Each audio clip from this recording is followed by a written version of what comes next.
let's think about what it means to add numbers. So let's start with 1 plus 1 plus 1.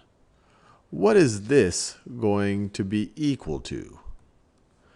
One way to think about this is we have one thing, and that thing will be a purple circle. So let me put that here. So that's this one thing. I'm just going to represent it with a purple circle. And I'm going to add another one thing. And since this is in blue, I'll make that other circle. I'll make that in blue as well. So let me put that right over here. So 1 plus 1. 1 plus 1. How many total circles do I now have? Well, I now have 2 circles. I now have 2 circles. 1 plus 1 is equal to 2. Okay, you're saying, all right, Sal, that makes sense. Let's do this with larger numbers. So let's say we want to know what equals, and I'll put a question mark over here. So question mark, what equals, so something is equal to, let's say, 2 plus 3. Something is equal to 2 plus 3. What is this something going to be? And I encourage you to pause the video and think about it on your own. Well, you could view this as I have 2 objects, and then we're going to add another 3 objects.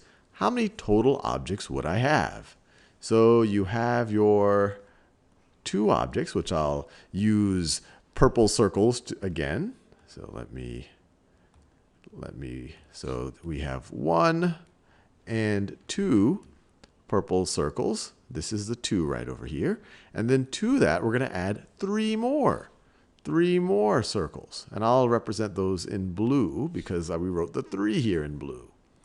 So that is 1, 2, and 3. So how many total circles do we now have? Well, we could count them.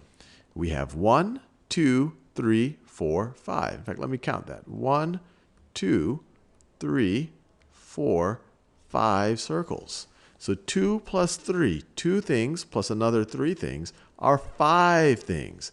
So our question mark right over here is equal to 5. So instead of writing that question mark right over here, let me clear that out. I could say 5 is equal to. I could write down that 5 is equal to 2 plus 3.